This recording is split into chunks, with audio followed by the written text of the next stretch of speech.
system. Can you hear me now? All right, now I hear you. All right, there we go. Okay, excellent. Excellent. Okay. All right, I'm going to go ahead and start the recording, Your Honor. Judge Joe Brown, thank you again for coming to interact with me here in Evanston, Illinois, and Evanston Magazine. Thanks a lot, sir. Okay, let's go. All right, we're looking good. Okay, Judge Joe Brown, in our last conversation, you were a staunch Trump man. And also, you had quite a few opinions on Kamala Harris and on the president-elect. And I thought they were very interesting. And we didn't go into detail on those. So now that... They're not president-elect yet. There has been no official tally. There's not been a single European nation that has extended congratulations to anybody. There are pending court matters. The National Guard's been called in to count some ballots. There have been some court orders disregarding some that are suspicious. So, what the hell? If you will recall, 2000, that's 20 years ago when Bush and Gore were running, the election wasn't called until the latter part of December. So, maybe Trump lost. I frankly supported Trump strongly because I don't get into emotional bullshit, and looking at what I looked at in my experience on this earth, I saw some tangible benefits for black folk for the first time since Lyndon Baines Johnson 52 years ago, 53 years ago. Okay. Now, a lot of black folk apparently didn't think that way, and one of the problems with us is we get too emotional. Frankly, I never have been able to get it out of my mind from what I heard personally. I eyeballed it, I heard it. In 1972, I was doing an intern thing at a Washington, D.C. think tank, and I was alternating between Chicago, D.C., and Delaware. And I heard this commotion while I was doing research in the state capitol down in Dover, and I went outside. There was George Wallace in attendance, John B. Stennis, Byrd, a former Grand Wizard of the Klan. There was Faubus, the Arkansas governor that stood in the doorway of Little Rock High School, said Negroes are not getting in here. Racist Strom Thurmond from Mississippi. And they were lauding their new hope for the South, Joe Biden. And during the course of this speech, I heard Joe Biden call Negro children roaches who will infest schoolhouses. And Negroes were like animals who turned where they lived into jungles. And if allowed into white neighborhoods, would turn them into zoos, etc., etc. And I had an afro out to here, beard, bell bottoms, you know, and down with the cause. It made me want to puke. I wanted to go bust him right in his goddamn jaw. Right. You know, and I was one of 2 or 3 black folk out there. I think the other 2 just happened to be driving by and were going into the state capitol building to get some information. So, yeah, I haven't liked that bastard since. And come Queen Harris, I remember when she was out there in California and I lived out there, and every black or Mexican person I ran into despised her. They hated her guts because she's made a living off of us. Yeah. She's not black. Her father's from Jamaica, but I've been there so many times as guest of the government or on my own. I know there are white people that were born in Jamaica, and you got a Caucasian in there married to a Jewish guy, and you've got a racist bigot who also said he was ashamed that Delaware, a proud slave-holding state, didn't go with the old Confederacy and do what they should have done to contribute to the cause, in so much as Negroes didn't know how to be free without proper white management. And he knew and understood the Negro. Now, who do you mean he when you said he? Joe Biden. That's what he said. I'm just clarifying. I practiced criminal law for a long time. Absolutely. And the one that everybody is getting upset with him about or mentions is the 94 crime bill, but that wasn't the one that really did the damage. The one that did the damage was the one he co-sponsored with Strom Thurmond in 1979 that finally got into law in the early 1980s, and that removed federal parole and probation for most offenses, and no parole anymore. You'd have to do essentially 100% of your time. Well, if you got 5 years, you got 60 months, and you do 58 of them in federal custody with all good and honor time. And he was running around, one rock is going to get you 5 years, just one rock, day for day. And we've done what we can. The great Senator Strom Thurmond, one of the most racist dogs in the last 100 years to be in the U.S. Senate. And we are going to take this away from these liberal judges so they have no discretion in sentencing, and these folk will do this. And he was going around saying, this will solve the Negro problem. There are too many of them that just turn where they live into just jungles, like I have always said. Yeah, that was back then. And then he tried to put a crunch in, well, some people nowadays claiming to be woke talk about how evil integration was. Well, integration may or may not be evil, but segregation was worse. See, it's one thing to give yourself a choice and exercise options, and an entirely different one. Nigger, better not get your black butt over there near that damn white-only water fountain. You hear me, boy? See, that's a different kind of thing. And I don't understand, well, I do understand, but our people are weird. We supported Hillary Rodham Clinton. Right. But I can recall in 1966 when I was one of the 5 UCLA delegates to go to the University of Chicago where they were having problems. Back then, they still had official segregation on the campus in Chicago. Black students couldn't use the library but certain times, and they had to sit in certain sections. They couldn't use the student store except certain limited times. I think it was Tuesday afternoon and Thursday morning.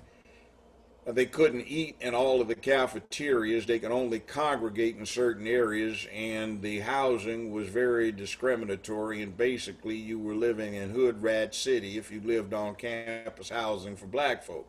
Now, Okay. Bernie Sanders had just gotten out of jail at the time. He ran a core chapter, Congress of Racial Equality,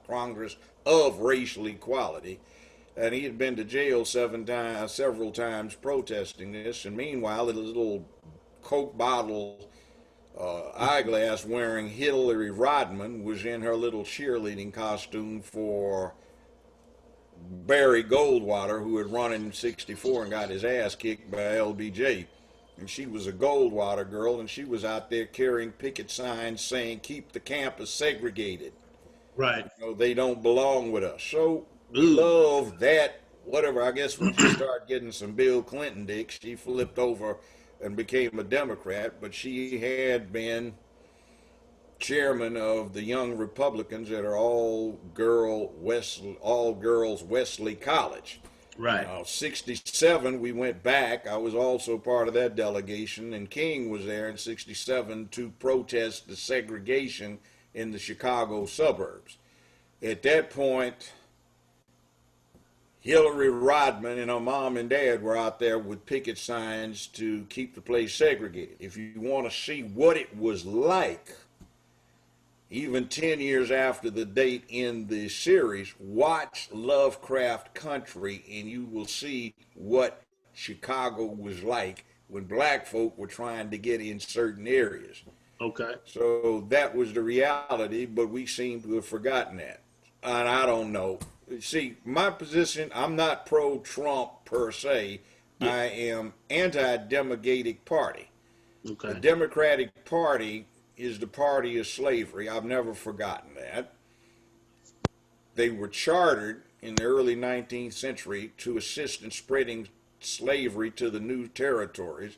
The Republicans, I don't like them either. They were chartered in 1851 on an abolitionist plank to end slavery.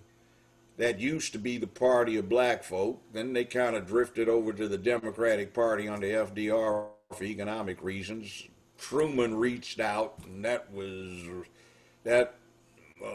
resulted in a response. They were kind of neutral when Kennedy and Nixon were going at it, but Kennedy made a reach out, and then they all went that way. That was in the early 60s, 1960. I saw that debate, by the way, on TV. And we had to do a paper on it in social studies when I was in school. So by 1968, the original Dixiecrats, who were the Klan and the White Citizens Council types, they bolted the Democratic Party. Now, in the intervening time, black people have become slaves on a Democratic plantation, demogatic, I call it. Okay. And a vote for a Democrat is not a vote for black interest, it's a vote for the interest of the gay population. Now, that's great politics for gays, and they've got a right to do what they do in the bedroom. That's their business, but they're trying to take it out and cram it down everybody's throat. So I saw this developing 50-some years ago, and now they have essentially taken over what used to be the Democratic Party. Just like it was at one point denoted as the Dixiecrat Party, it's now the Demogatic Party, and a vote for the Demogatic Party is a vote for gay rights. So black folk have spoken, but I find it interesting that you vote for somebody who says, okay, African Americans, just hold tight. We're not promising you anything. You have to understand you are not our priority, and we'll come up with something. We don't know, we can't tell you yet, but you need to know that for the first 100 days, our priority is going to be gay legislation. And you should empathize and sympathize with that. Like hell. We haven't gotten a damn thing from the Democratic Party in a long, long time. So I just don't buy into that. You want to do what you do in your bedrooms, get your freak on. That's your business. When you start trying to have drag queens dance in front of my grandchildren, you know you can go to hell. I don't want them perverted. Gotcha. And they've got all sorts of faux science now, and 58 flavors of gender, they claim, and some shysteristic support for their claims that don't have any scientific backup, but they're doing it. And it's an excellent example of how politics work. It's part of their plan. I heard them 53 years ago, 67, when I first started hearing that. They were going to take over the entertainment media, the news media, insinuate themselves into the Democratic and Republican parties, and they were going to take over. Okay, so where would you have gathered that information from, or were you a part of like a meeting or something where you saw that? No, I'm not meeting. I saw this. I was on campus. I used to speak on UCLA's campus all the time. When I got there, way back when, there were 62,000 students full-time there. There were 73 full-time black grad students and 72 full-time black undergrads. That made 145. So we did what we needed to do to try and change that, and we burned up some things, blew up some things, broke some jaws and legs and stuff like that. We weren't nonviolent, and we got the faculty to agree to let in addition to the regular admissions, a block of 250 black students. Yes. Well, those brothers were down, and we insisted that they use a standard of not just competitive assessment of grade point average and aptitude test, but also consider other factors that indicated an ability to succeed, and they kind of left that to us. So we got in 250 down righteous brothers and sisters. When we had to say, let's go make a move on the econ department, we need to learn economics, and then not, all right, brother, we down for the cause, let's go. Now, the second 250 we let in, we got a lot of these Negroes you see floating around now, like on CNN and Al Sharpton's funky ass, and Don Lemon, who gets his butt squeezed into the CNN weak tea, and then they sugar it up by squeezing Anderson Cooper's sissy booty in there. and it's a wheat tea, you know. But I see all of these people in the Barack Obama types where they come in front off of what the black folk did, getting down, doing what they needed to do, taking care of business, and they came in and they just got all nice, nasty, and became creatures of the other side. That I do not like.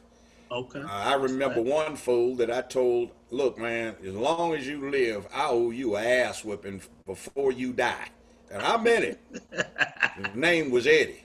Okay. And this fool sat up there and ranked out what the BSU was doing for his own personal purposes, put it on his resume, even was a consultant for 3 U.S. presidents about militant blacks. And that Negro was so damn much of a coward. I remember one time when we said, brother, you got to go. You've been fronting off. We're not going to let you do this.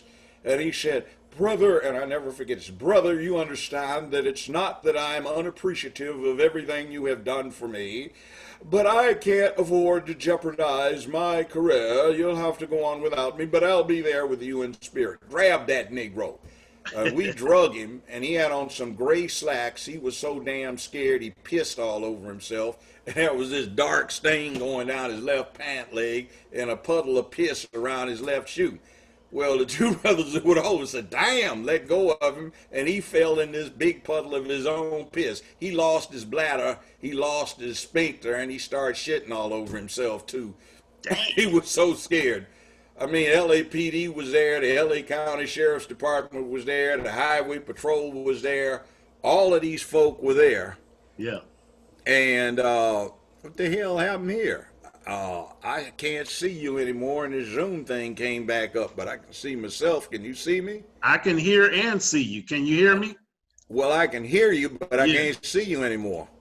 So, well, we can see you. I'm recording on this side, so it's working. There's no issue. I have heard you. I have heard you tell the story about that gentleman who. Yeah, I mean, but see, Barack Obama, he even looked, I mean, he reminded me of Barack Obama, you know. So when I saw it, I said, this Negro's a fake. Then I found out he was Barry Soetoro, and then I found out Lolo Soetoro, his adopted father. And one time we had studied in international law, and it appears that The Hague had a warrant for his arrest, charging him with mass murder. Crimes against humanity, alleging that he had been responsible for the liquidation of 500,000 to 750,000 people on his order. Yeah. He ran the death squads for the Indonesian Gestapo and used that to take over the oil industry, since he was also concurrently international vice president of Standard Oil. So he died as one of the 10 or 15 richest men on earth. He left everything in a trust fund, an Indonesian, not American trust fund, and not subject to American law, that had 3 equal beneficiaries, Barry Soetoro, a.k.a. Barack, and 2 half-siblings. So, essentially, when he died, that left Barry to be one of the richest men in America. So you have to take that in consideration. Business Insider, which is a friend to him and likes to pat him on the head, I guess gave a boast, said for 2018, his reported finances revealed that after all taxes and expenses, his net income was $570 million on a first-time draw against his trust fund of $1.25 billion. Few people can do that. So that's your Negro that you were all up aroused for. He was a sellout, did nothing for us, but a whole lot for the gays, and that's probably why he had the nickname going through college and law school of, quote, Bathhouse Barry, unquote. Yeah. And, you know, it's like we've had our first openly, well, almost openly gay president. Now they got somebody that's pandering to them. First 100 days we will devote to gay legislation. Like, hell, what about us? You got your ass in office because you bamboozled the black folk. Now, aren't you even going to be nice enough to give them a reach around while you're doing them without any grease in the shower? You know, hey, it's crazy. Yes, it is, Judge. Yes, it is. And I've heard you. I think I respect and understand your opinion on that. Um, and I'm not against 100% Trump, but I did have a problem with the way that he handled himself when it came to dealing with racism overtly. Last time I spoke to you, you mentioned that he never really said anything like he wasn't against, he was for racism. He kind of covertly danced over it, according to, and I'm only paraphrasing, according to what you said. However, I Let me don't say think. this. I know where you're going, but let me just say this. See, you have to deal with this. Trump is a lifetime businessman, a successful businessman. He's not a politician. So he didn't know the niceties of stroking somebody on the butt parts to get them to smile about it, or giving them spoon-fed pablum, or holding their hands. He was just bottom line in business. And when you've heard from presidents going back to Jimmy Carter, not Carter, but from Reagan on, when you heard them speak, you did not hear them. They didn't even write the speeches. They had 15 speech writers, 4 script writers, and 10 focus groups to refine everything that you heard. You never got to meet the man behind the title. Okay. Carter was all right. He was a military commander, and I find it interesting about American propaganda. They called Reagan the war hero, and Jimmy Carter was just a peanut farmer. Well, Ronald Reagan in World War II had been in the military propaganda unit, and he did all these movies, one of which was called Run Silent, Run Deep, where he play acted as a submarine commander. Now, Jimmy Carter graduated #1 in his class from Annapolis, the Naval Academy. Yeah. He was a nuclear attack submarine captain. Then he commanded a boomer, and then he became acting admiral over the Northeast Atlantic nuclear ballistic missile submarine fleet. He's a real deal. Run silent, run deep. Oh, hell, he was doing Hunt the Red October stuff. Yeah. Playing tag with the Russians at 1,500 feet down, you know. Right. So he was real deal, but everybody took him as peanut farmer and Ronald Reagan, royal hero. Now, McGovern ran against him for president as a Democratic candidate, and again, Ronald Reagan, war hero, and they played McGovern off because they had him riding in the hatch of the new tank, the N-1 Abrams. Yeah. So they ridiculed him, but the fact of it is McGovern was an actual war hero. He was a B-24 pilot, flew 25 missions, lost 8 crew members, got killed by Messerschmitt strafing his bomber. 2 of them got wrecked, but he finished his 25 missions and then volunteered for another 25. Same deal. I mean, 5.25% loss every mission, and you have a 25 mission requirement. That's 100% probability you dead.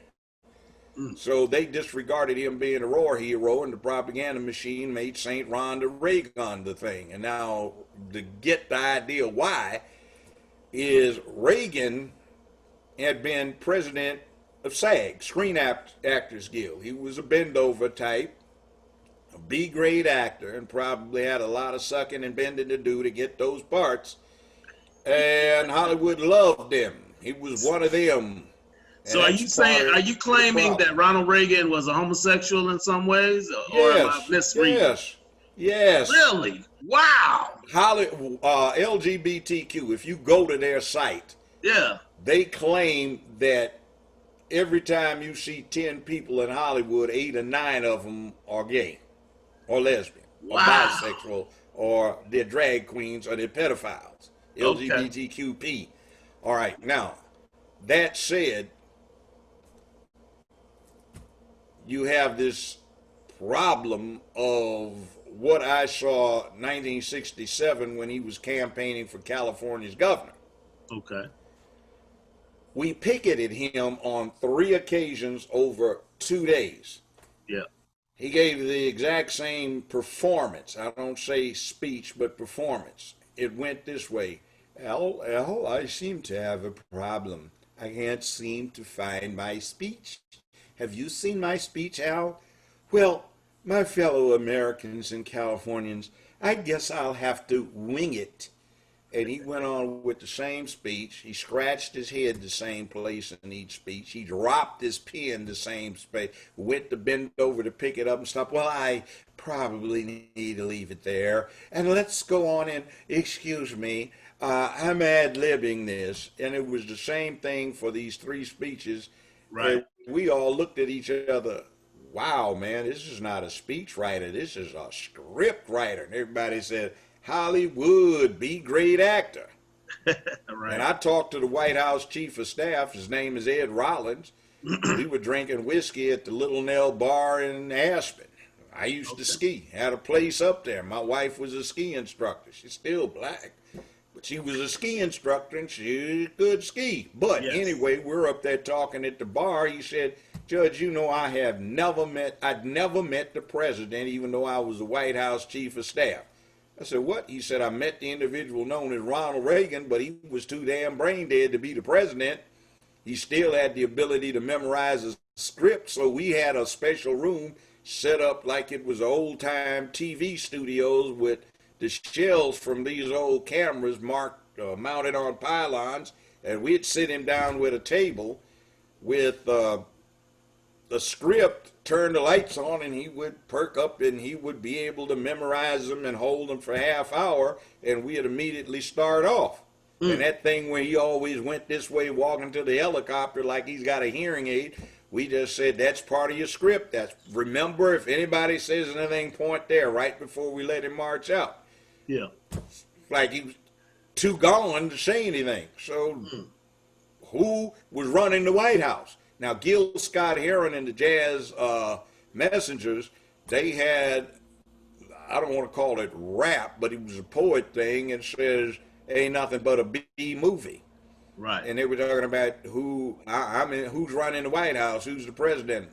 I'm in charge. Well, who's got the Grecian formula blue? Who's the one coming out saying he's over you? So they were calling it pretty much as it was.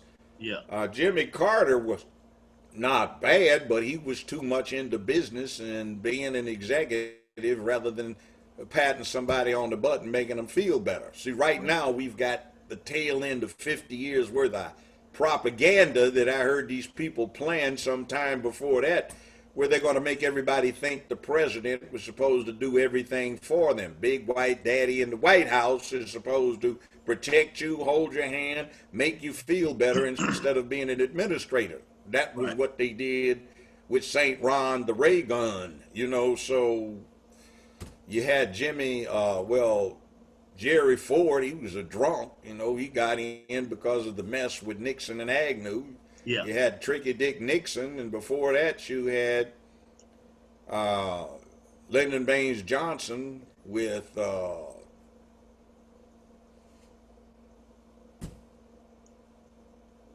an interesting situation. He could have run again, but he said, as a conscientious person, I know I'm dividing the American public. I choose not to run again. Okay. And before that, you had JFK. JFK wasn't crap. He didn't know what the hell he was doing, too damn young. Eisenhower did. And before that, Truman certainly did. And before that, FDR did.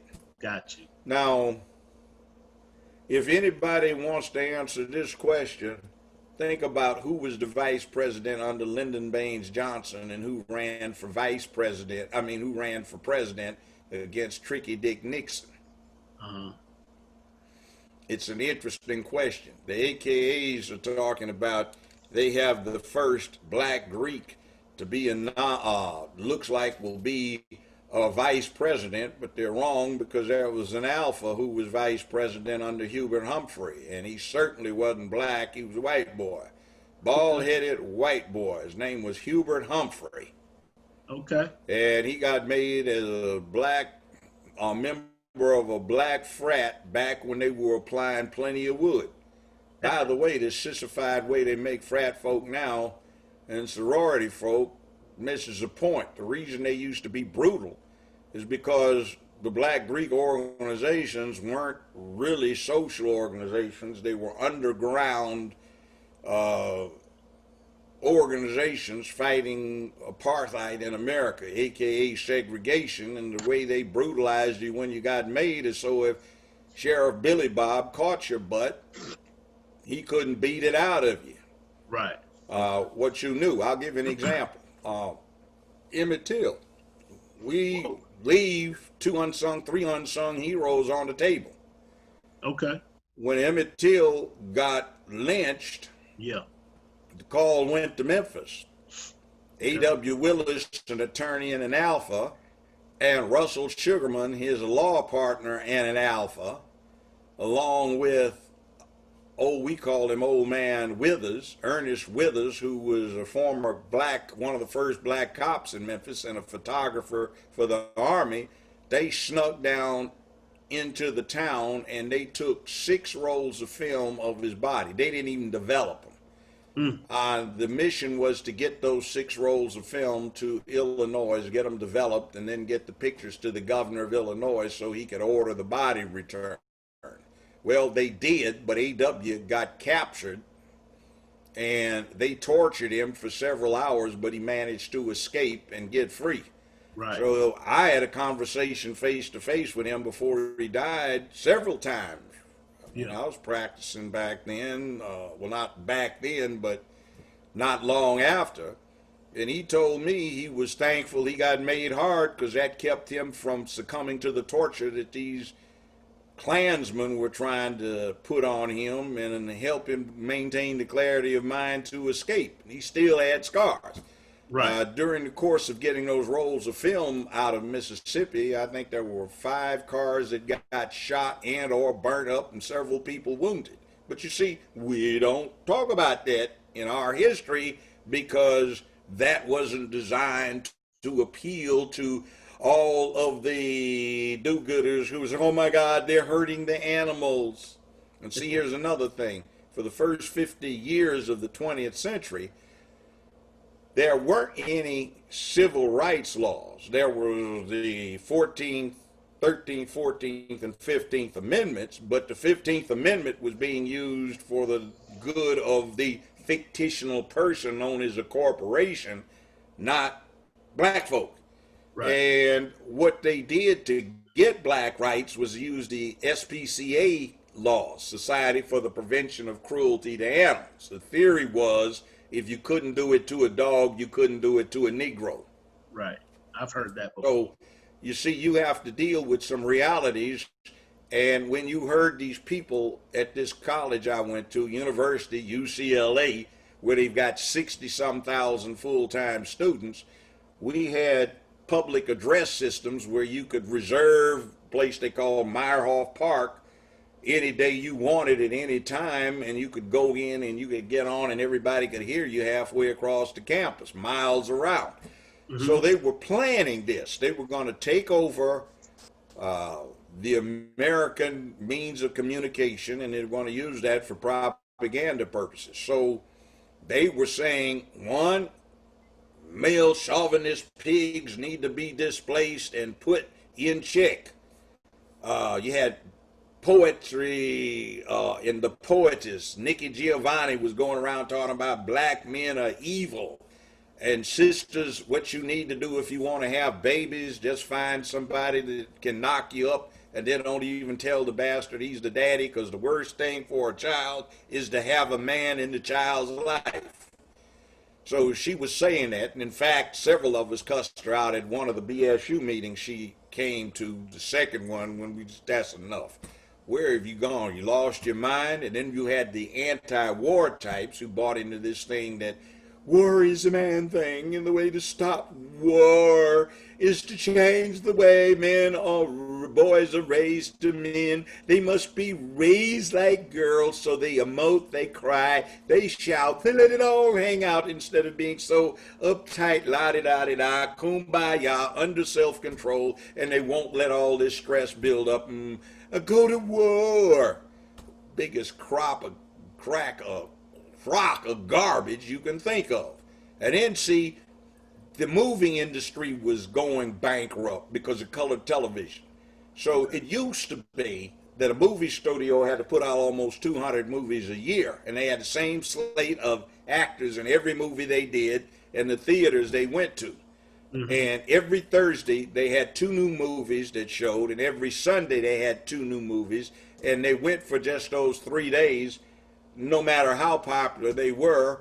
And you could walk in, and if you were grown, it was 50 cents, and you could walk in anytime you want, sit through that part of the movie, and then the cartoons and the special, and then the second movie, and then what you missed on the first one, or hell, stay there all night. So they were going broke. So they got the idea of just doing a few movies and leaving them in the theater for as long as people would go.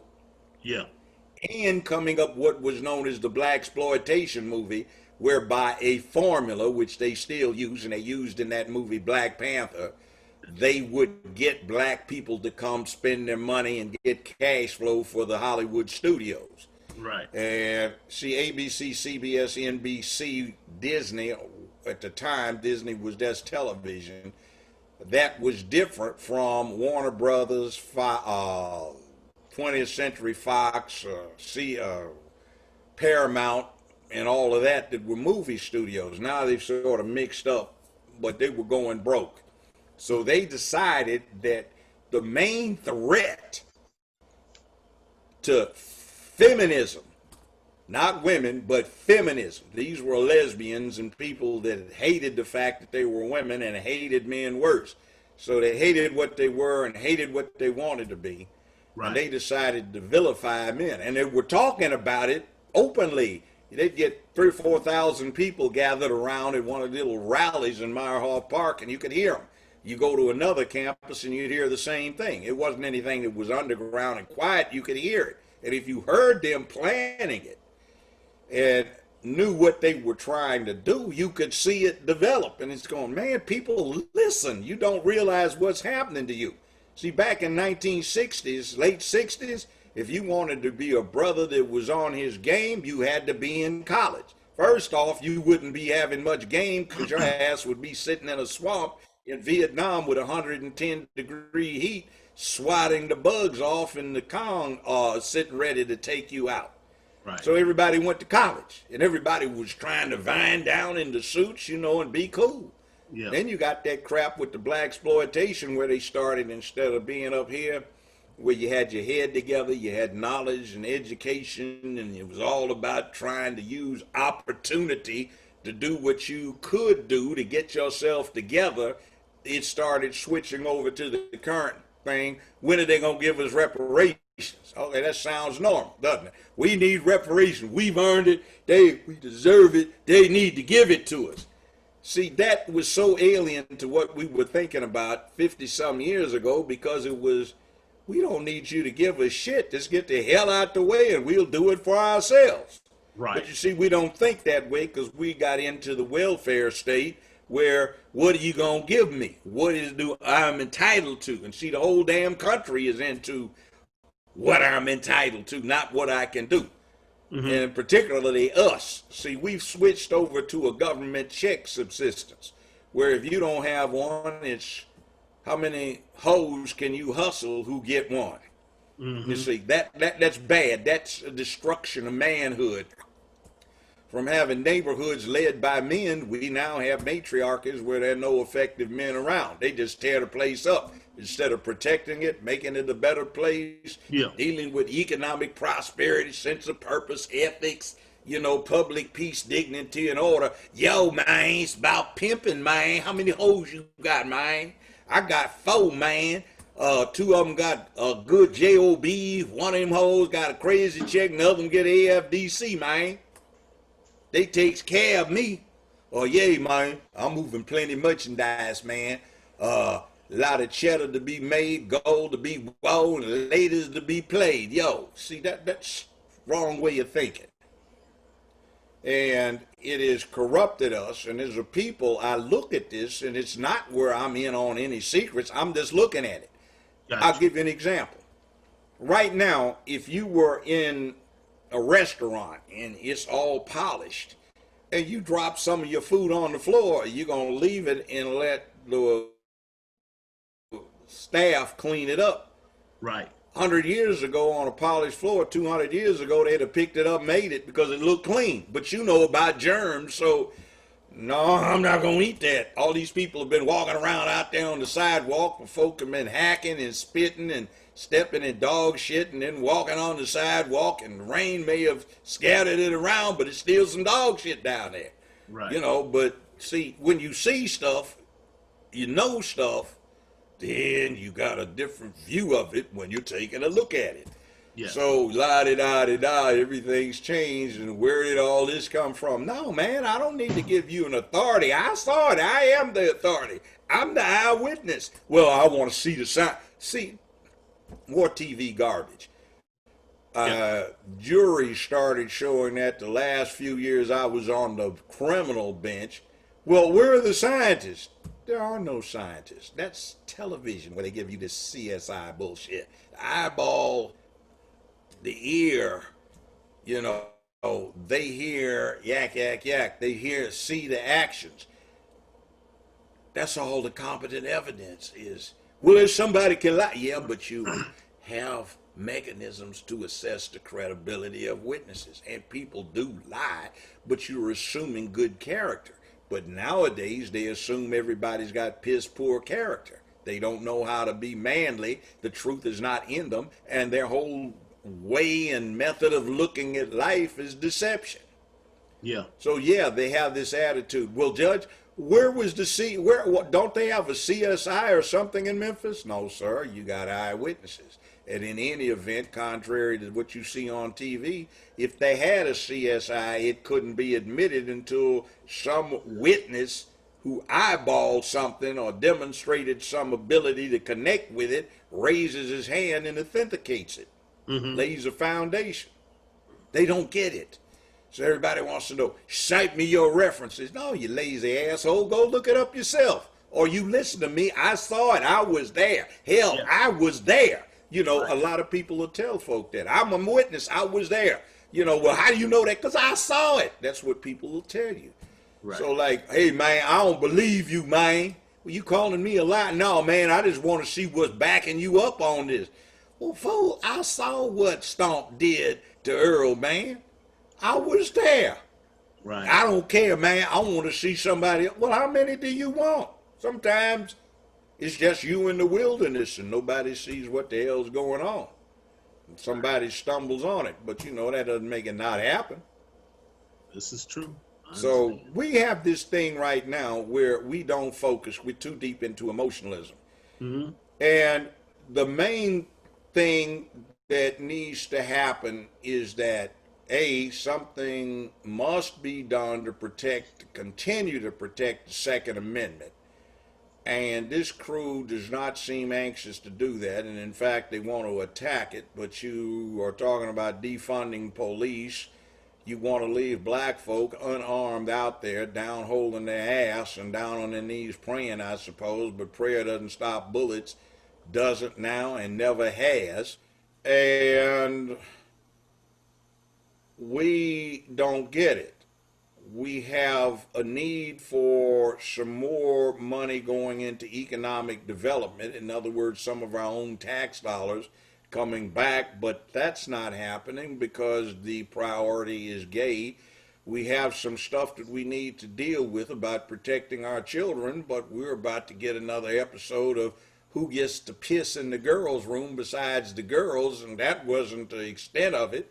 It was also 12, 13 through 17, 18 going to junior high and high school, and the girls are out for PE, and they encourage the girls to take showers for sanitary purposes. So they get in the locker room, and there's some boy with a dick hung out, stripping down because he says he's a girl, and they get soaked down naked and wet in the shower, and there's a boy with his dick out.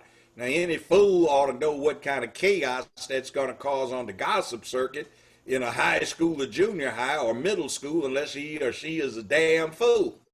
Not to mention, I would be saying I would go in there trying to act like I was just so I could see the women naked.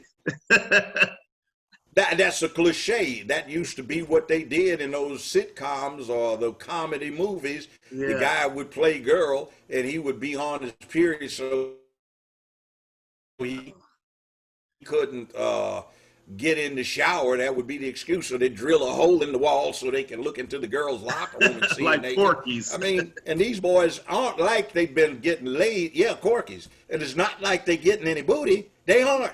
They giving up butt and they got a dick, but they ain't getting no booty because it's weird. Every survey that has been taken shows that there are more boy virgins 25 years of age and under than there are girl virgins.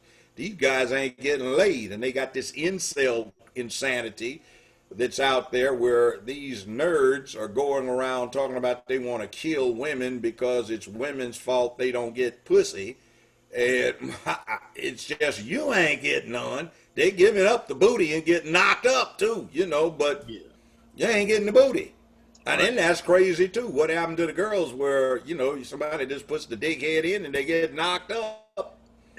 No precautions. It's like, whoa. Well, I have noticed that. What's going on here? Oh, go ahead. Go ahead. I was going to say, I have noticed that a lot of the younger boys don't know how to talk to girls. And so the younger girls are actually a little bit easier to approach for older men. I've noticed that. Can you hear me? Yeah, lame is it kind of rolls into they what don't you have a father figure to explain it to them. Yeah, that's true. That's true. And to believe that was systematically orchestrated since, like Dr. Spock all the way up until today, I feel like part of that was our last conversation. You mentioned that. And I do believe that that's the case. Dr. Spock, yeah. Yeah. But what's the overall, what do you think? For those who don't know, Dr. Spock, go ahead. Not Spock the Vulcan, but Dr. Spock was a child psychologist, and he said you should never spank children, you should never punish them, you should always reward them to get what you wanted to do. So many people didn't have a whole lot of children, there's 1, 2, and 3, and they wanted to be good mommies, and they adopted that. Overrode dad, so there's no damn order in the household. The kids get to grow up like wild weeds doing whatever in the hell they want to do, and nobody keeps them in control, and they get the idea that the world is a Disneyland instead of what it is, which is a very dangerous, hostile place that's very competitive. Junior highs and middle schools, they don't even allow student body elections anymore or class president because somebody's feelings might get hurt. Everybody's supposed to get a trophy. So right. you get a damn participation ribbon instead of, red, white, gold, blue, and, white. So it's kind of screwed up. It's like, damn. And soon as they get out in the world, it's competitive as hell, and they don't have any skills unless they came from one of these rare homes that prepares them for it. Right. And then back when, say, mom was by herself because she and dad divorced or dad got killed in the Korean War, World War II, you had the society itself teaching this boy how to be a man. Now society is telling him how to be a punk and a sissy. Yeah, it's very. And you got drag queens dancing around reading to 3, 4, 5, 6, 7, 8, 9-year-olds. And where that leads, I preached this 28 years ago when the Boy Scouts were talking about letting in openly gay scout leaders. I said, you do not want that. And then, lo and behold, they've gone bankrupt now. The great institution that used to man up a whole lot of young boys in the hoods, barrios, reservations, trailer parks, and in upscale society. Now it's gone dead and done, bankrupt, and they're trying to settle all these child molestation cases. The Boy Scouts have taken your innocence away from you. Be sure to come in because you just have until November so-and-so to file. Otherwise, you will lose your opportunity to retain your dignity. That's the kind of stuff that people don't want to hear because they've been conditioned not to hear it. I said, are you gay? No, I'm not gay. Well, I said, then why the hell are you advocating for them? Well, see, the right thing. I mean, man, you've been complaining about all this, what's wrong with your circumstances. You don't have time to worry about somebody else. We're all tied up, man. You give it to them. They ain't giving shit to you. The bottom line is you got to take it, and they are taking it from you. They have bent your ass over, soaked you down, and they aren't even giving you a reach around job, so to speak. Right. So, I mean, it's crazy. And I got that from a lot of the folk I represented that were doing time, and you have to go up there and work on their appeals. That's been, I don't know what the hell they're doing now. That's 30 years out of date. But it is what it is. Yeah. Do you miss being a judge and working the law as much as you did in the past, or do you do much now? Man, I'm retired. I got money. I don't need to work. Damn that shit about getting somewhere every morning at the same time. It was easier being a judge than being a lawyer, because as a judge, I made the decisions. I didn't have to convince some goddamn fool ignoramus or something. Although practicing in front of a good judge is pleasant, because it's like you're dealing with the law. That's your career. Dealing with a damn fool is just like, oh man, where they dig this cretin up for? How in the hell he get out of junior high school? This is the dumbest creep I've ever run into. And they have a lot of them like that now, who had ambitions to be, I want to be a judge. Well, you're only 17. How do you know? Well, I always wanted to be a judge.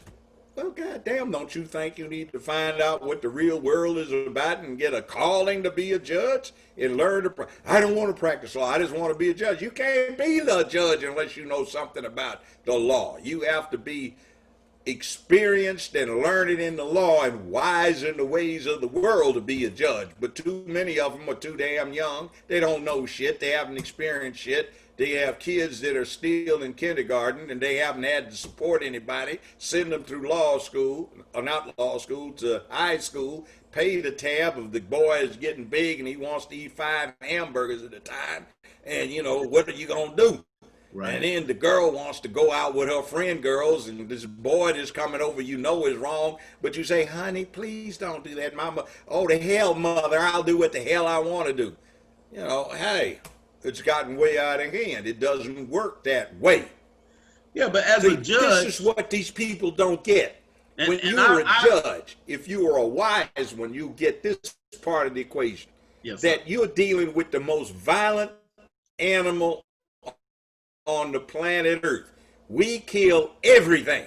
There is nothing that exists on this planet except bacteria, viruses, and pages that cause disease that is not in danger of us exterminating the damn thing unless we're eating it, and then we got plenty of those. And we may take everything down. So that being the case, you don't have a nice little polite something. People snap. Yeah. Right. So right now, the law says that a father can't spank his child or can't spank his child. I am hearing you say that we need to be. It's not true. Yeah, you do, but that's not true. That's not true. There's still 32 states that's the majority of the states in the United States that allow corporal punishment. But even in the states where it is specifically allowed under law, like here in Tennessee, most of the prosecutors are unaware of that until somebody, an astute defense lawyer, points the statute out to them that says it's okay. See, they'll prosecute, and defense lawyers who are just as ignorant don't even realize that the law permits it. So they go ahead and they work out plea bargains for their clients because they've never tried a case, and that's bad for business to have to really work at something. So the client gets pled out, the assistant prosecutor or assistant DA, he gets used to doing it in habit, and when the reality comes like, huh? Right. Code book, Your Honor, that's got to be out of date. Well, invite counsel for the state to go take a look at it. I believe Your Honor's got the latest edition in chambers. Perhaps we can all go back there and look. Are you sure? Yes, sir, I'm quite sure. And go back there and, yeah, I didn't know that. Yeah, it's the truth. But they've already prosecuted a bunch of people. Yeah, a judge told me, Joe, why didn't you tell me? I said, I tried to tell your dumb ass, to look up the statute. But the prosecutors always do. I didn't know what the law. Well, your job is the judge. You took all of these guilty pleas over these years, and they ain't done nothing against the law. Right. Well, how we start? Well, check it out. That's your job. Right. You're gonna play umpire. You got to keep up on the latest rules book. And that is awesome to hear, because according to the media and according to everybody else, that where we learn as non-lawyers learn our information, if you spank your child, the police are going to come and put you in handcuffs. And what has been the result is a lot of these kids are so out of control because they know it, that they'll even start messing the house and then call the police. And the police will come by and put you in cuffs and take you out. And now you fight a case for 2 years, 2 or 3 years. See, the parents go in and they get trapped in a situation where it looks like domestic violence rather than vesting corporal punishment on the child. It's a fine line. You have to have astute cops, and that's one of the parts of the training regime that is in great need of bringing up to date. So see, the prosecutors do it, the judges do it, the police do it, and nobody's looked at the damn law. That's not unusual. What about this whole thing about, I'll give you an example. Article 1, Section 2 of the United States Constitution. Article 1, the first one in there, Section 2, which is on the same page as Section 1 of the U.S. Constitution, mentions 3/5. Most fools say they call black folk 3/5 of a person. They don't even mention black folk. It just says the Congress of the United States shall consist of a House of Representatives and a Senate. All right, so Congress is two things. The Senate is part of the Congress and the House is part of the Congress. Now, you remember the articles of impeachment against Trump? He obstructed the will of Congress. Okay. Well, he may have obstructed the will of the Democratic dominated House of Representatives, but the Senate's also part of the Congress. So if the Republican Senate said that's fine by us, see, Congress is a unity, House and Senate. So if he only upset one half of it, he didn't upset the whole thing, now did he? Okay. So you see how dumb it is? Nobody realizes that. That 3/5 of a person thing, that's not what it says. It says for purposes of apportioning representation in the House of Representatives, etc., etc., 3/5 of those held in involuntary servitude shall be counted toward this number. Okay. See, it makes a difference. Translate to the modern scene. Why can't we ask if you're a citizen on the census? Well, I'm 70 plus, and this is the 5th U.S. Census I have had to respond to as an adult. Okay. The other 4 all asked me specifically if I was a U.S. citizen. They even asked me if my parents were, and were they natural born citizens or did they get naturalized? Right. Why is that important? The Republicans are stuck on stupid. They think that's because the Democrats want to bring in illegals and have them commit fraud and register as American citizens so they can vote. That's not what they're doing. You see, if you bring them in and you can't ask if they're citizens, they can be counted. Now, if you don't count them, California is likely to lose 2 positions on the Electoral College and 2 congressmen. Okay.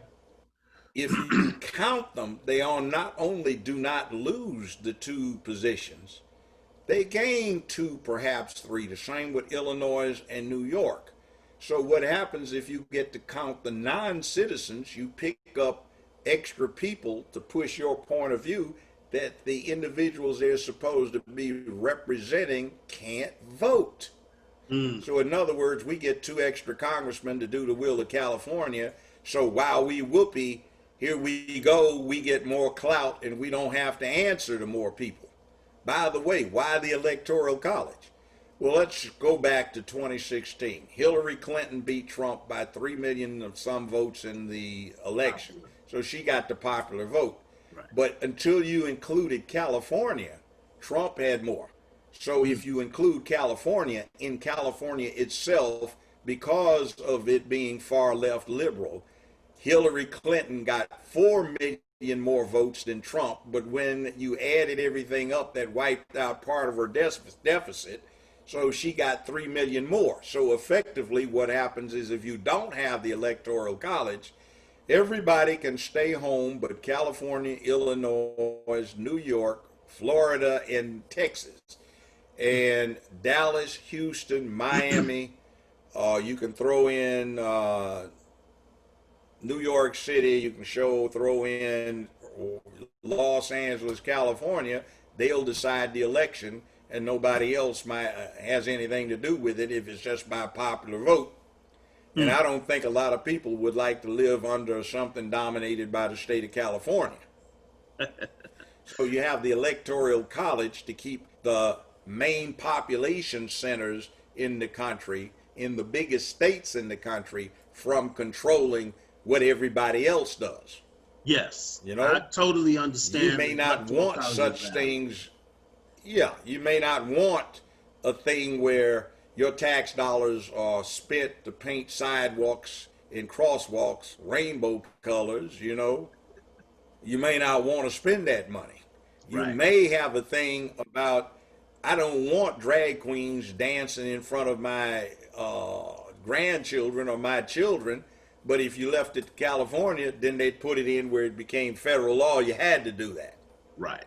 You see, that's why they have the Electoral College, and essentially you have the same number of electors that you have congressmen. So the way it worked was back when you had two people that you could vote for on a national level, congressman and an elector.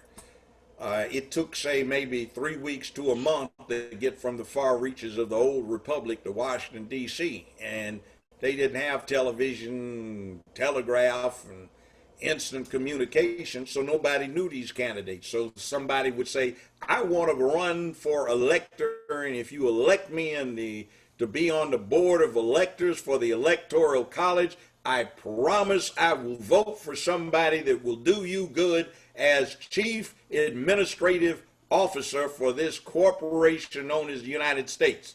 See, what happens is the electors are like the board of directors for a corporation. The board of directors select the CEO.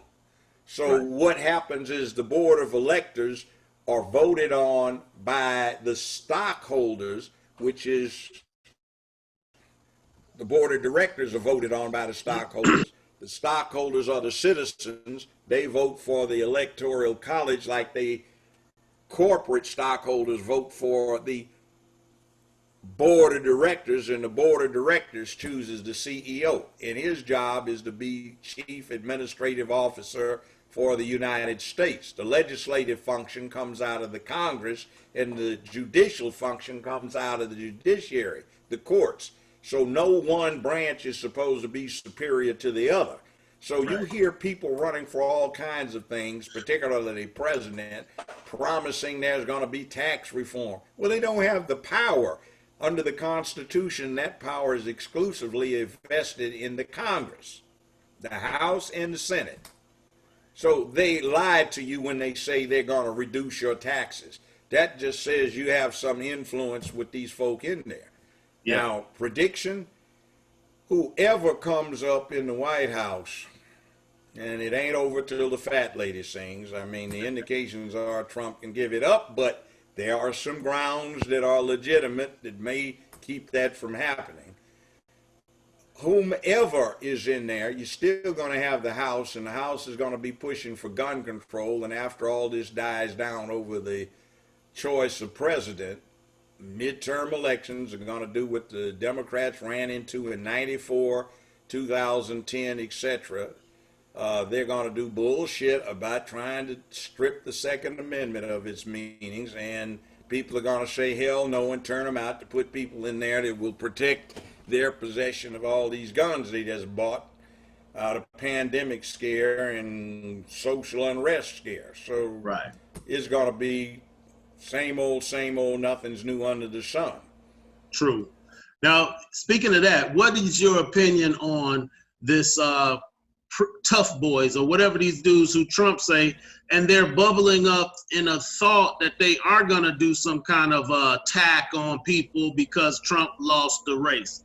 Well, What's your opinion of that? They may, but it doesn't bother me. Okay. It might make things interesting. By the way, stand down and stand by. Trump went to a military academy. Most people don't know what that means, and CNN certainly doesn't. Yeah. I remember vividly, all right, gentlemen, stand down and stand by. You have fucked up. I tell you what we're going to do. It is a beautiful day, or it will be in 4 hours when the goddamn sun comes up. It is raining, and we're in Fort Lewis, Washington, where they have all of these beautiful Washington apples, and the rain is making them grow. We're going to go on a 25-mile hike with an 80-pound pack, and we're going to watch the goddamn apples grow. Like, oh, shit. I mean, and that's what stand down and stand by means. Stop what you're doing and stand by to catch hell. That's what it means. Right. So they got all this stuff about the Proud Boys and everything, being told they're going to be giving them marching orders. That means you need to stop what you're doing because you're about to catch hell. That's what it means. I respect that's the translation. See, that's what it meant when we heard it. We heard it enough when I went through goddamn basic training, courtesy of the Army scholarship I had. That was hell. Yeah. Like, we did not want to hear stand down and stand by. Oh, shit, what now? Right. You know, so it's all a matter of colloquialism and understanding, but the press hypes up crap that isn't accurate, so you get it. Now, the Proud Boys, yeah. And then you got Antifa, yeah. The Antifa looks like they're trying to play off Revenge of the Nerds, and I'm not surprised if they're not some affiliate of Anti-Defamation League, where it gives them an opportunity, which is interesting. If black folk would take the same opportunity to go against the Aryan Nation types, the KKK and the American Nazi folk, it's a good way to strike back against them. Anti-fascist, Antifa, anti-fascist, anti-A-N-T-I, fascist, F-A, Antifa. Right. So I can see that, but we don't get it. I'm glad that you've got some people out there who are doing some things about getting black folk into firearms. Okay. That's a good thing. I just worry about the fact that when you do that, you're likely to have a massive influx of new members, and most of them will be snitches, agents provocateur, or sworn officers or agents of some law enforcement or investigative agency working local or federal. Mm-hmm. We need to learn about guns. By the way, gun control is a purely racist thing. There were two driving engines for gun control.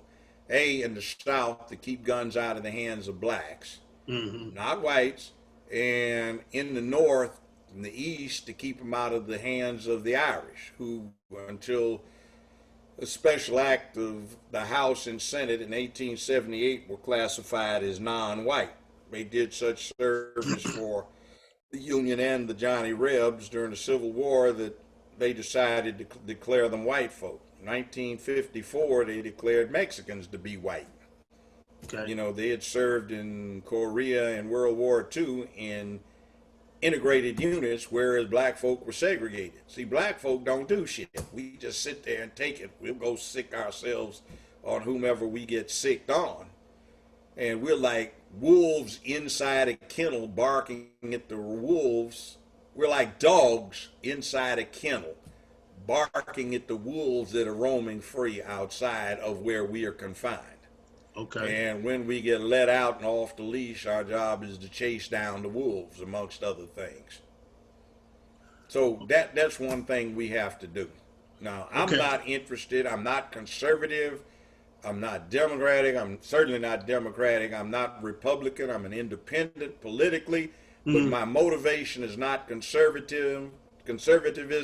It's just that I know that if you want to produce warriors and activists who will do something about our situation as black folk, you have to have men.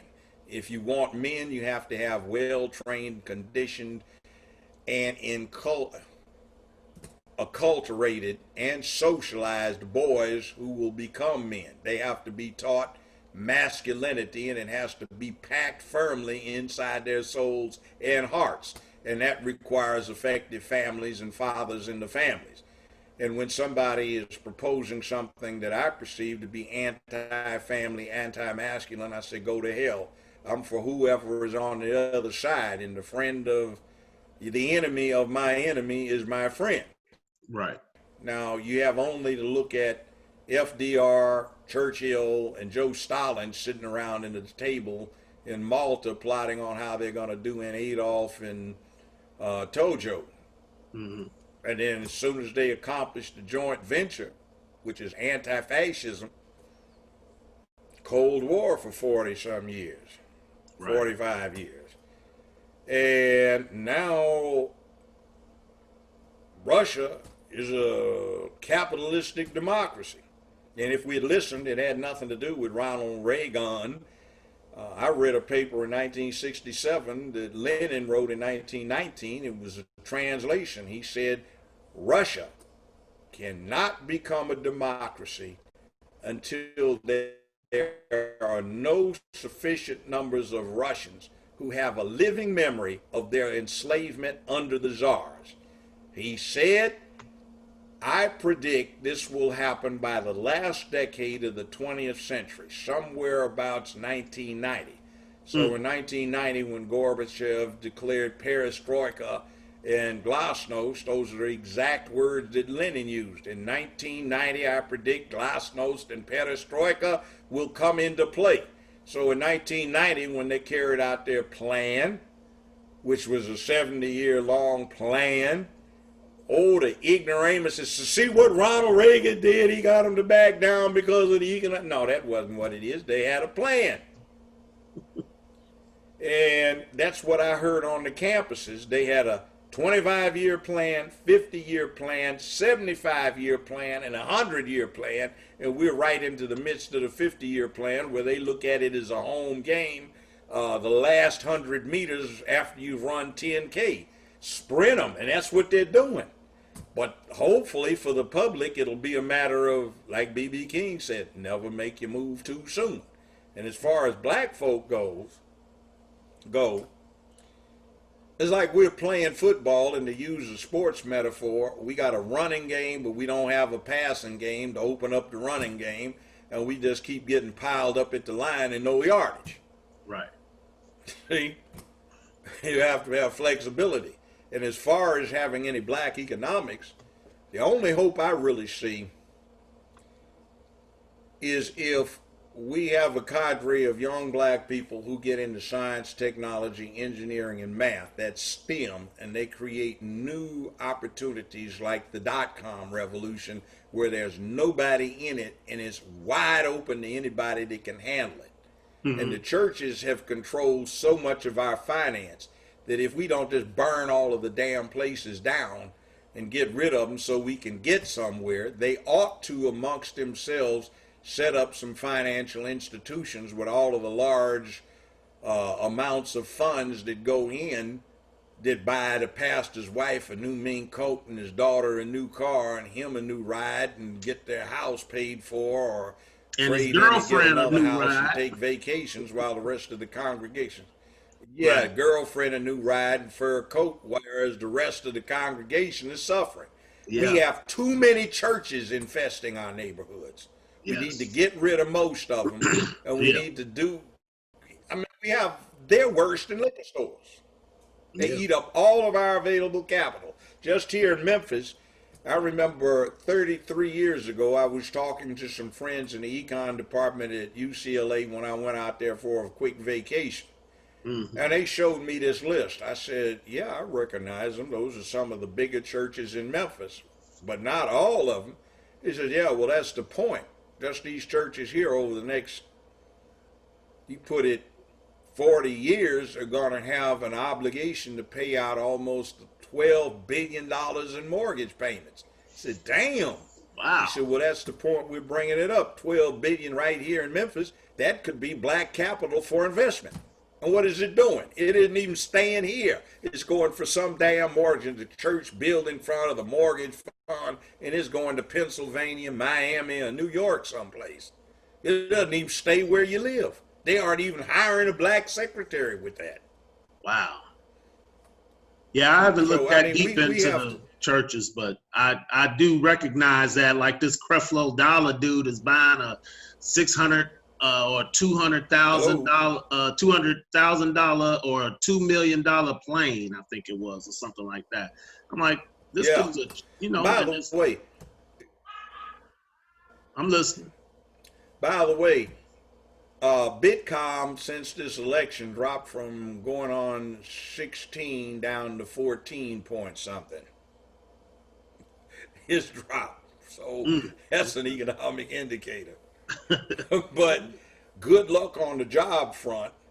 And some people were concerned that the president didn't protect them from COVID. Well, that's not the president's job under the Constitution. That's your goddamn job. Protect yourself. Or are you so stupid you got to tell somebody to tell you what to do because you're paying too much attention to basketball, football, and baseball stats, or housewives, or, you know, what is it, Pose, or Empire? Empire. I heard that. Yes, you're right. We're too controlled. Yeah, that's that dude. So the bottom line is it's crazy. We don't have good sense. And then another one. We like movies like Black Panther. Right. Hollywood needed our money because Disney and ABC got busted on a lawsuit that came out of this thing with this series, So You Want to Be a Millionaire. Okay. As typical, they jacked around the folk that were putting it together, and those people sued them, and they drug it on for 9 years. Well, it went to the Ninth Circuit Court of Appeals. The 3-member panel ruled for the original plaintiffs. ABC and Disney appealed again, trying to stall them out and coerce them into a settlement. The Ninth Circuit says, we will correct this problem. This industry singularly fails to understand the first principle of American contract law, : that is, all parties are expected to deal with each other in good faith, period. Perhaps this will get their attention. So instead of the $7.5 million that the plaintiffs were seeking, the Ninth Circuit awarded them $680 million. Wow. Well, ABC and Disney appealed that, and by the time it got to the U.S. Supreme Court, it was $1.25 billion. And the U.S. Supreme Court affirmed it. There's no appeal, so the plaintiffs essentially own all of these rides at Disneyland and Disney World, and anytime they feel like it, they'll levy and execute on ABC property all over the country. Right. So they just basically leave them enough to get by. So Disney and ABC were way behind the 8 ball. They still owe over $1 billion because they haven't even paid down the interest. So they needed Black Panther as cash flow to pay off the interest. And of course, black folk was so happy to see somebody Negro in some black tights. They went. It's the highest grossing superhero movie, everything. But let me not go all off into why I think it's bad. Let's go to this one point. Final battle scene, not between Killmonger and the Black Panther, but where the women in the tribe and the men in the tribe were trying to kill each other with sharp weapons, gunfire, bows and arrows, and some fantastical armored animals. And the women committed treason and brought in some brothers in Africa now who lived where it was permanently snow on the ground, in caves, for God's sake, in Africa, to come down and help them overthrow their men. Now that just says it all. God damn, this is what all these black folk are rushing to see and spend their money on, to watch black women and black men try to kill each other and they belong to the same tribe. That's insanity. But you see, there it is. We just loved it. True. Now I know. By the way, they had Killmonger uttering the words of W.E.B. Du Bois, Marcus Garvey. They had Frederick Douglass's words coming out of the mouth of the villain. Mm-hmm. Malcolm X's words coming out of the mouth of the villain. Martin Luther King's words coming out of the mouth of the villain. H. Rap Brown's words coming out of the mouth of the villain. So they were associating the words of wisdom with the villain. And the villain was trying to use the technology to unify Africa, to take over the world, to impose peace. And these Negroes down there in Wakanda were trying to give it away to white folk. And the culmination was at the end where they're in the UN and they're promising to give this technology. One white guy said, excuse me, why should we be interested in what you ignorant farmers have to offer? That sounds like black folk in America. True. Now, talking to you a different time, you talked about you were creating some new shows or having some new shows produced.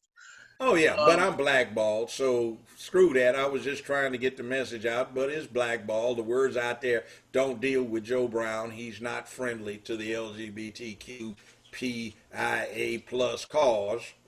Yeah, but he doesn't go with the program, so we're gonna block it. See, they can block that.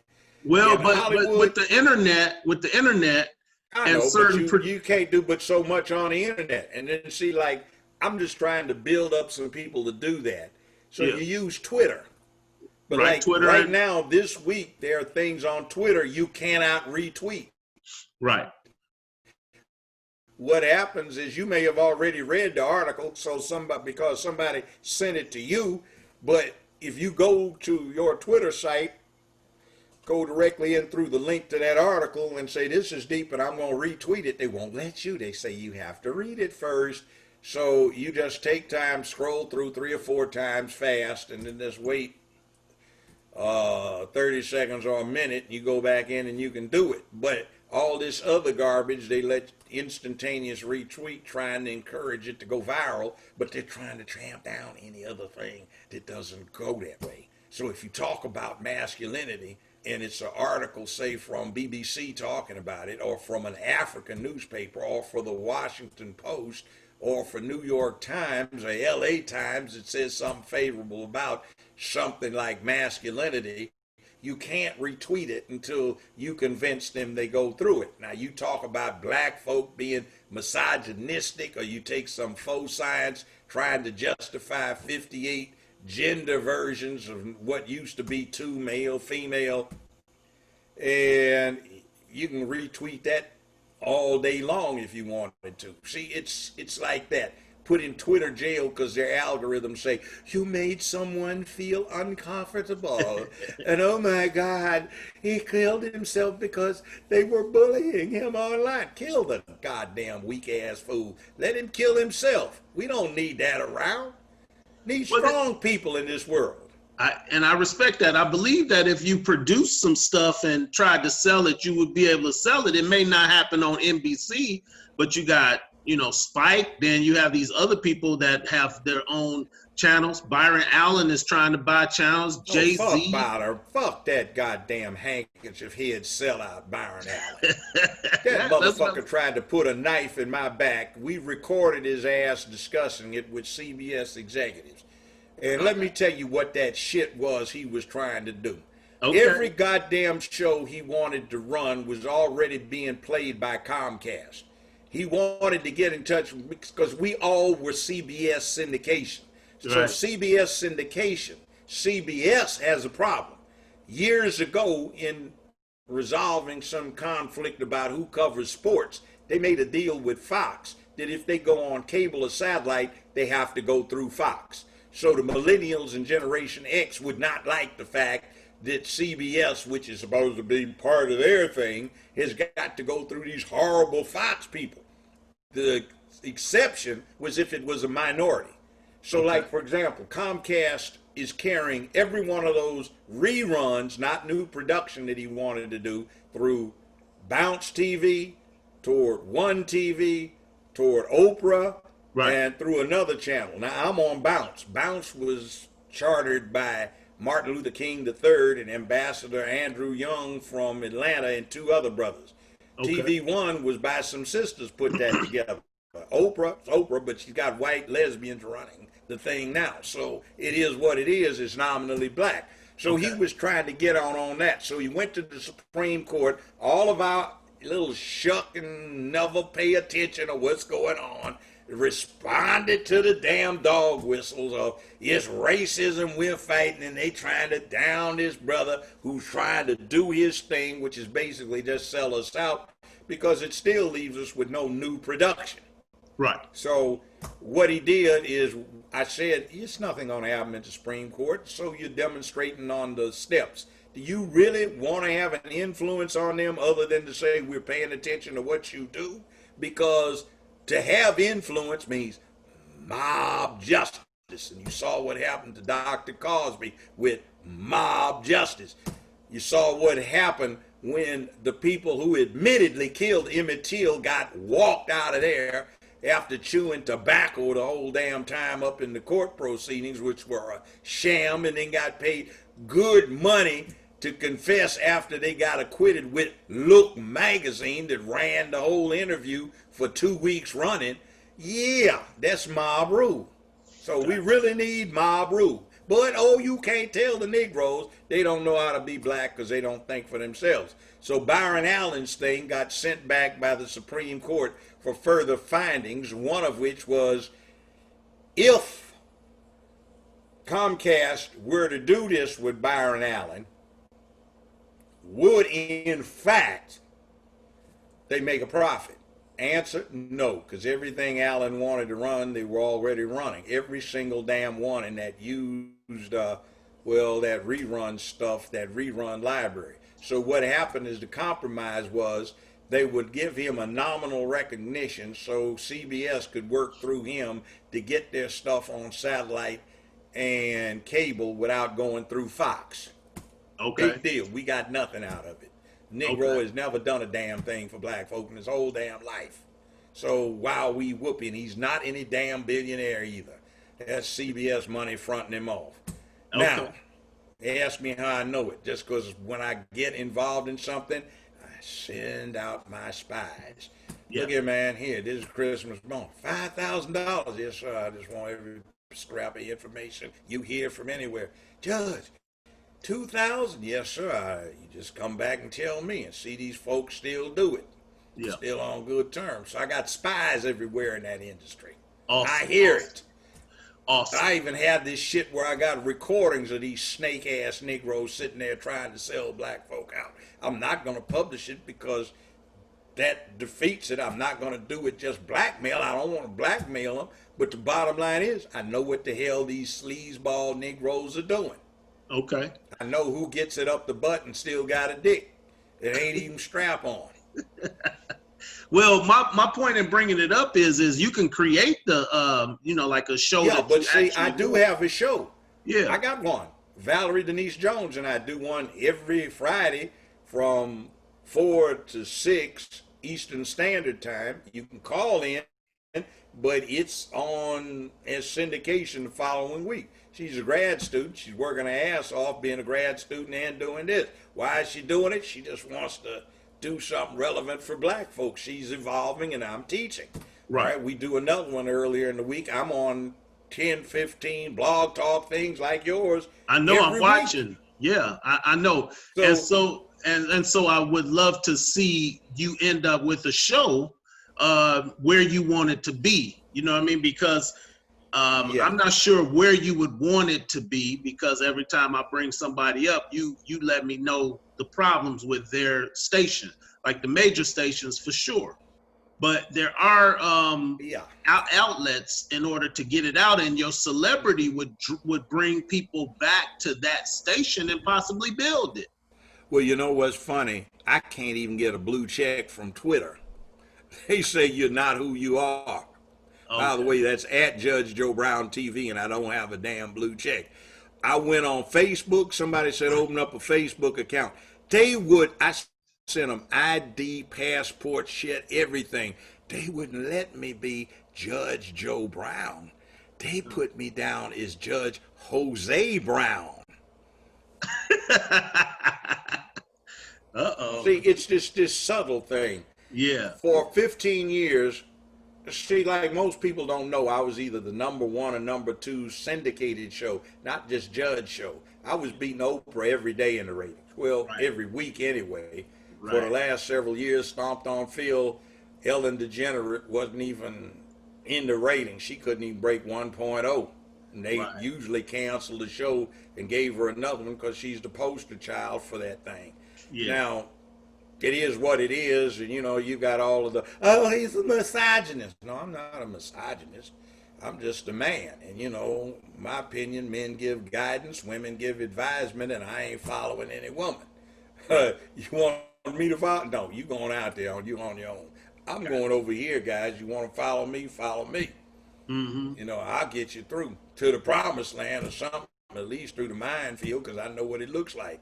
The women and children in the lifeboat first, take these fake drag queens, yank them off the boat when they try to get in with the rest of the women and the children, and throw them off the other side of the ship to be chum for the sharks, to keep them off of the women and children. That's the way I roll.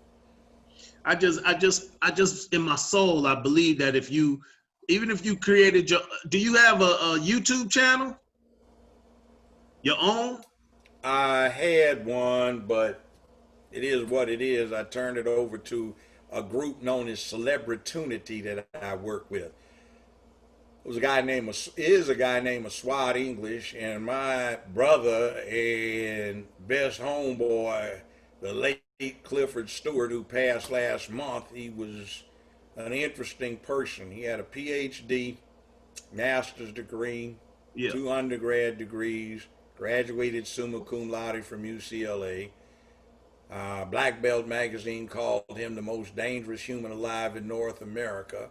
He was Muhammad Ali's bodyguard, Mr. T's bodyguard.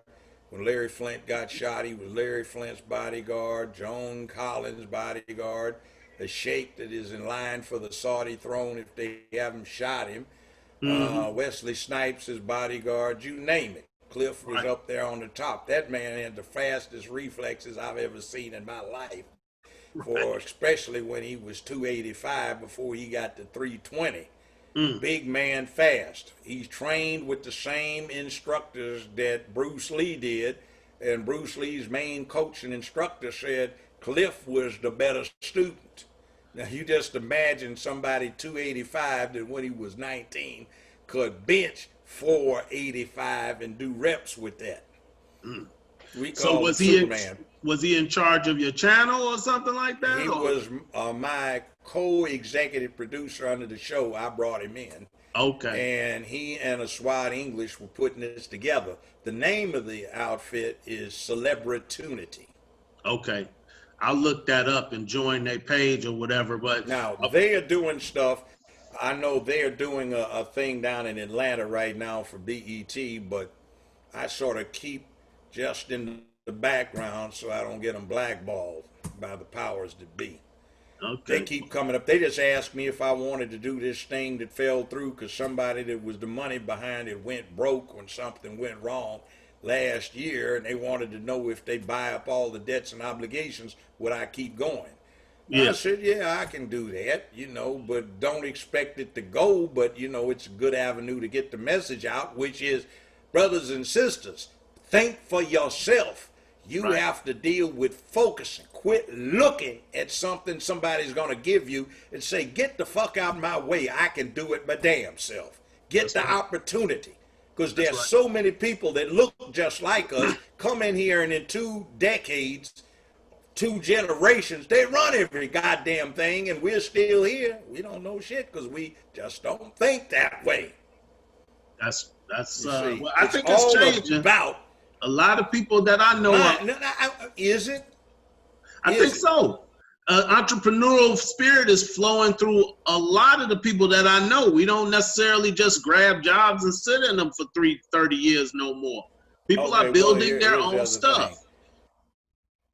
Every human is an entrepreneur if they let it come out. But here's the fly in the ointment. In 20 years, maybe I'll still be breathing if I'm in my 90s or something, you know. The U.S. will no longer have a majority race. Everybody will be a minority. The largest minority will be the Hispanics. Mm-hmm. The second largest minority will be white folk. The third largest minority will be us.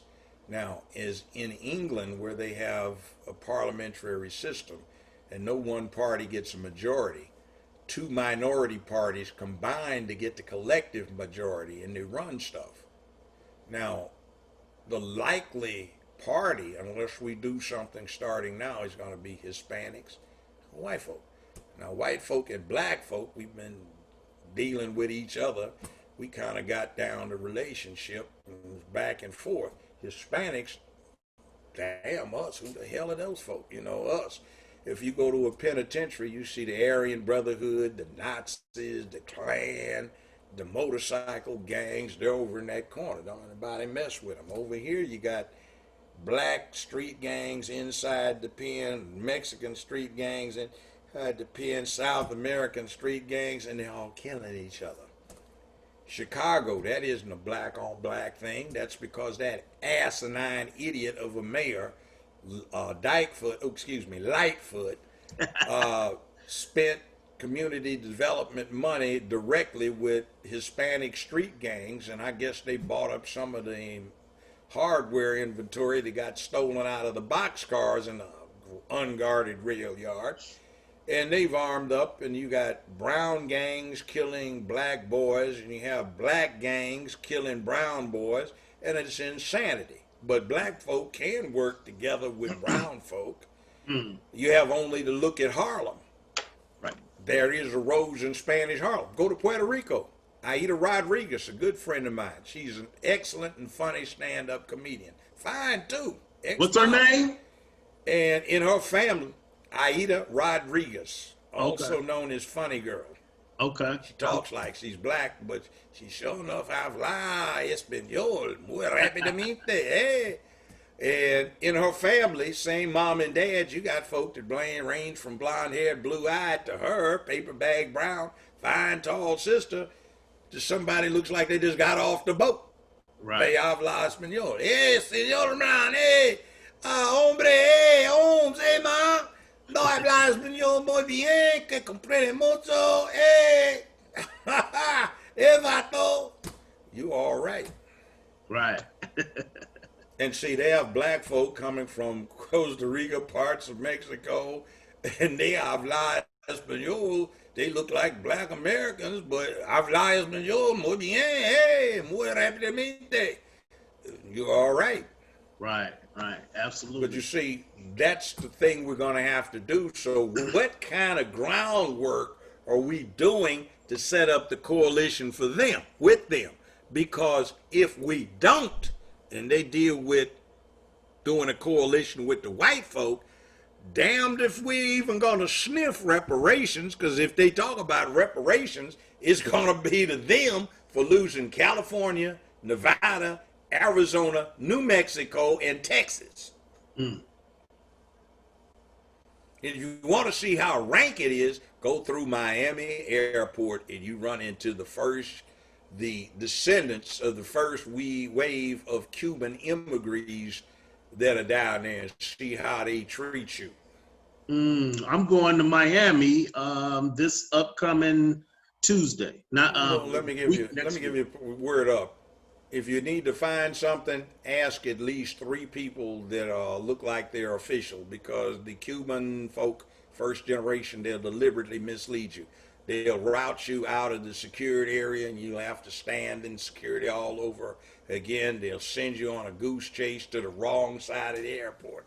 So always in Miami Airport, ask 3 people. If you go through customs coming back in at Miami, Yeah. beware. They've got a little narrow staircase when you come to this desk as you go downstairs to go through customs to get the luggage to take up to immigration on the next floor. There's a little staircase. They're always trying to direct somebody up there. And as soon as they do, the alarm goes off. Ice jacks somebody up. My ex-wife and I were coming through, and they told us, but we said, no, man, I ain't going up there. I said, you bring your supervisor over here, hombre. I ain't going up there.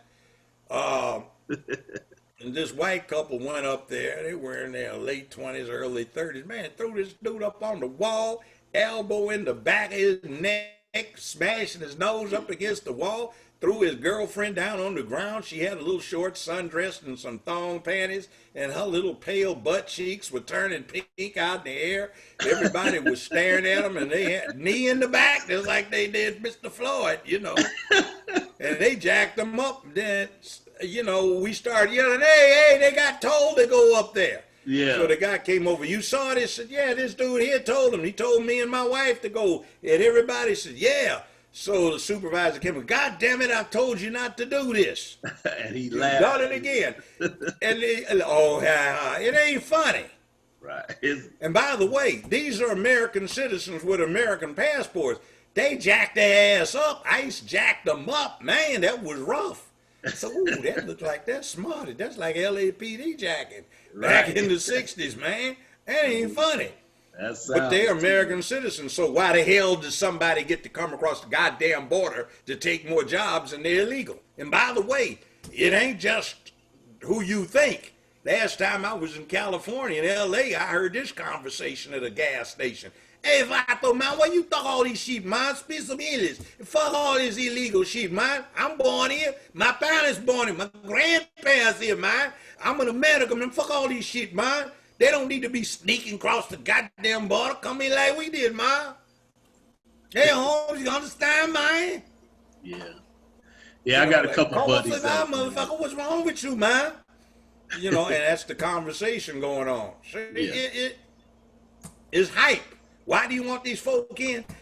Because they want some free, cheap labor to take over for this vacuum in the market created by, man, hell with that, man. I ain't flipping no burgers for no damn Mickey D's, man. I got too much pride. I got 5 hoes take care of me, man. I ain't flipping no burgers. Hell with you, fool.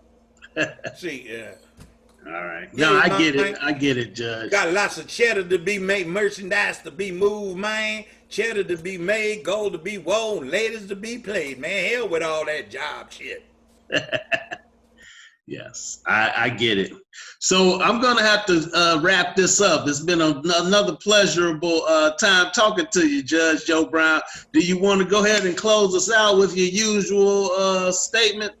Hey, man, this is Joe coming to you on your Blog Talk Radio. E to the T, baby. Come fly with me up into the ionosphere. I go, have no fear as long as I'm here. The situation is well in hand as long as I'm walking about the land. Step back, I give no slack as I get into my act. And if you look closely, you'll see my shoes do not touch the ground. I float. I have come as promised and prophesied. Put your favorite body part on your device. I will warm it up and turn it to ice. As the need may be, come deal with me. This is Joe. Just got through doing this show.